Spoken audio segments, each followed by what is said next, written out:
Hello students, आप सभी लोगों का बहुत बहुत स्वागत है हमारे यूट्यूब चैनल एजुकेशन जंक्शन में। मेरा नाम है अमृत शर्मा। आज की इस वीडियो में हम डिस्कस करेंगे class 12 physics most important topics for board exam 2024 chapter ray optics and optical instrument. जैसा कि आपको पता ही है कि मैंने आपको फिजिक्स पार्ट 1 में आपके फर्स्ट बुक में 1 to 8 चैप्टर मैंने आपके सारे इंपॉर्टेंट क्वेश्चंस आपको बता दिए थे। सारे टॉपिक्स को मैंने हाईलाइट करा था। उन टॉपिक्स पे आपको ये बताया गया था कि आप अगर ये टॉपिक पढ़ लेते हैं तो आपको पूरा चैप्टर कवर करने की जरूरत नहीं है, और आप अगर इतना पढ़ के चले जाते हैं तो आप बहुत अच्छा स्कोर कर सकते हैं। तो पहली बुक मैंने आपको पूरी कंप्लीट बता दी थी इंपॉर्टेंट क्वेश्चन। अब मैं आपके सेकंड बुक का जो आपका ये पहला चैप्टर है ray optics and optical instruments, इसके बारे में अभी डिस्कस करूंगा। तो बिना किसी तरीके की वीडियो को शुरू करते हैं। ये टॉपिक आप अपने दो पार्ट्स में डिवाइड कर लीजिए, पहला रे ऑप्टिक्स और दूसरा आपका ऑप्टिकल इंस्ट्रूमेंट। ठीक है, ऐसा मैंने आपको पहले बताया था कि जितना भी मैंने स्ट्रेटेजीज बनाई हुई कल की वीडियो में स्ट्रेटेजीज आपको बताई थी कैसे आपको अपने पेपर अगर अच्छा करना चाहते हैं तो आप किन किन चीजों को फॉलो करें। तो उसमें सबसे पहले मैंने आपको ये बताया था कि जितना आप लिखेंगे उतना ही आप बेहतर बनेंगे। तो ठीक है, तो जितना भी आप मतलब डेरिवेशन की प्रैक्टिस करें तो वो लिखकर प्रैक्टिस करें। तो भाई हम बात करेंगे पहले रे ऑप्टिक्स की। रे ऑप्टिक्स में आपको कुल मिला के 5 टॉपिक्स हैं। ठीक है, और मेरी वीडियो अगर आप अंत तक देखेंगे तो ही आपको पूरी समझ में आएगी, और यदि आप बीच में वीडियो को छोड़ देते हैं तो आपका कोई भी लाभ नहीं होगा। तो सबसे पहले आप इसमें मिरर फॉर्मूला पढ़ लेंगे। पहला टॉपिक आपको मिरर फॉर्मूला जो डेरिवेशन होता है उसका पढ़ लेंगे आप। पेपर आसान बन जाता है, सेट फर्स्ट में डायरेक्ट पूछ लेते हैं। उसके बाद TIR and optical fibre. TIR मतलब होता है टोटल इंटरनल रिफ्लेक्शन, जिसे हम शॉर्ट फॉर्म में टीआईआर बोलते हैं।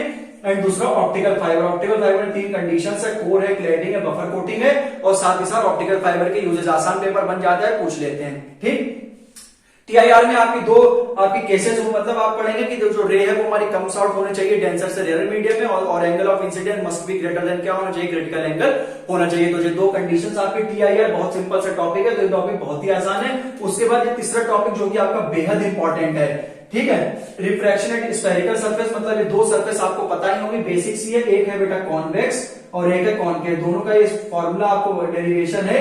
ये इनमें से एक साल मतलब एक टॉपिक इस पे पूछ लिया जाता है, ज्यादातर हर साल पूछ लिया जाता है। ठीक, तो रिफ्रैक्शन एट स्फेरिकल सरफेस में आप कॉनकेव कॉन्वेक्स दोनों तैयार कर लेंगे।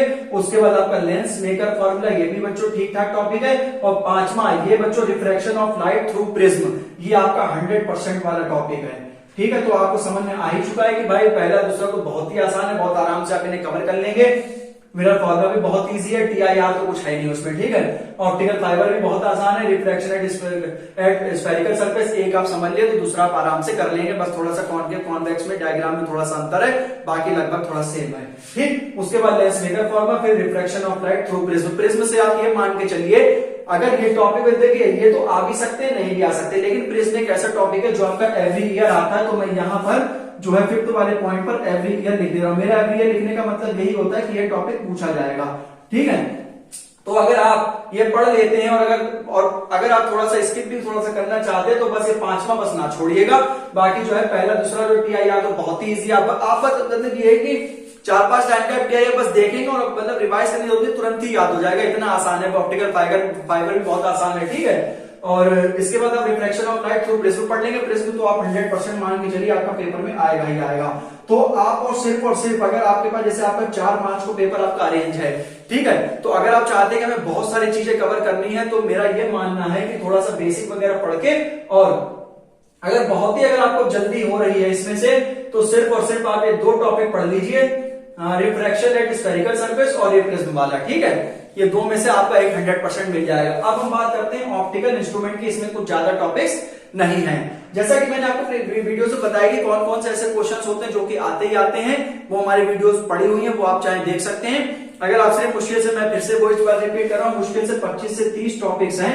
अगर आप सिर्फ वही टॉपिक को एक अपने पेपर पे लिख लें और सिर्फ 2 महीने में सिर्फ और सिर्फ वही टॉपिक्स तैयार कर लें तो आप 70 में से 60 अबव 55 मतलब ऐसे बहुत अच्छा स्कोर कर सकते हैं। 60+ बहुत आराम से आ सकते हैं आपके सिर्फ और सिर्फ इन 25 से 30 टॉपिक्स को पढ़कर। वही मैंने बताए हुए कौन कौन से टॉपिक्स पढ़ने, कौन कौन से हाईलाइट भी हमने कर दिए हैं। ठीक, अब हम बात करेंगे ऑप्टिकल इंस्ट्रूमेंट में, जो कि आपके 2 हैं, एक माइक्रोस्कोप और एक एस्ट्रोनॉमिकल टेलीस्कोप, जो कि आप बहुत अच्छे से जानते हैं। ठीक है, और हाँ, इसमें माइक्रोस्कोप और एस्ट्रोनॉमिकल टेलीस्कोप में आपको दोनों पढ़ना है। जैसे एक रिफ्लेक्टिंग है, दूसरा रिफ्रैक्टिंग है। पता ही होगा आपको 2 तरह के होते हैं, रिफ्लेक्टिंग और एक रिफ्रैक्टिंग, और साथ ही साथ एंड देयर मैग्नीफाइंग पावर्स। क्योंकि भाई बच्चों को हमने देखा है माइक्रोस्कोप टेलीस्कोप कर लेते, लेकिन भाई कभी कभी जैसे कोई लॉन्ग क्वेश्चन आता तो पार्ट में पूछ लेते कि भाई मैग्नीफाइंग पावर बताओ। तो आपने इस वीडियो में सिर्फ इतना सीखा है कि माइक्रोस्कोप पढ़ लीजिए, एस्ट्रोनॉमिकल टेलीस्कोप पढ़ लीजिए, ये आपके 2 टॉपिक्स, और ये आपका 3 topic reflection of light through prism. ये 3 टॉपिक तो आपको बिल्कुल छोड़ना ही छोड़ने। अब इन 3 टॉपिक में से आपको 100% पेपर में आ रहा है ऐसा मान के चलिए, इनका कोई ये नहीं होता है कि नहीं आएगा, आना ही आना है। और हाँ, और अगर आपने ये लेंस फिगर फॉर्मा रिफ्लेक्शन ऑफ स्फीयर ये पढ़ लिया तो इनसे बाहर पेपर जाना ही नहीं है। ये माइक्रोस्कोप एस्ट्रोनॉमिकल टेलीस्कोप आपने मान के चलिए, आप जो भी आपको सेट मिलेगा उसमें आपको 100% इनसे रिलेटेड आपको क्वेश्चन मिलेंगे मिलेंगे। इनका कोई ये नहीं होता कि नहीं आएंगे, आएंगे ही आएंगे। 100% होते हैं, इनकी गारंटी होती है, गारंटेड क्वेश्चन होते हैं कि इन पे टॉपिक पे उठना है क्वेश्चन। रिफ्लेक्शन स्पेक्ट्रम पढ़ लीजिएगा, बस इसमें आपसे मुश्किल से मैंने बता दिया, ये 2 टॉपिक है, तीसरा प्रिज्म और चौथा चाहे आप प्रिज्म वाला तो आप जरूर पढ़ के जाए। तो 3 टॉपिक आप इसमें पढ़ लीजिए, आपका 100% भला हो जाएगा। ठीक है, बाकी मैंने फर्स्ट बुक में भी सब कुछ बनाए रखा है 1 to 8 चैप्टर। ये चैप्टर आपका 9 था, ray optics and optical measurement. तो पहले मैंने आपको रे ऑप्टिक्स बताया, उसके बाद मैंने आपको ऑप्टिकल इंस्ट्रूमेंट के कुछ बेहतरीन से टॉपिक्स बताए। ठीक है, तो वीडियो को हम लोग एंड करते हैं। अब हम आपको चैप्टर नंबर 10 में बताएंगे वेव ऑप्टिक्स से रिलेटेड बहुत अच्छे क्वेश्चन, उसमें भी सिर्फ 2 टॉपिक्स हैं। ठीक है, और मैं आपसे रिक्वेस्ट करता हूं कि अगर वीडियो मेरी अच्छी लगी हो तो स्टूडेंट्स वीडियो में लाइक कर दीजिए, चैनल को सब्सक्राइब कर दीजिए। मिलते हैं नेक्स्ट वीडियो में, तब तक के लिए अपना ध्यान रखें, बहुत अच्छे से पढ़ते रहें। Thank you so much and नमस्ते।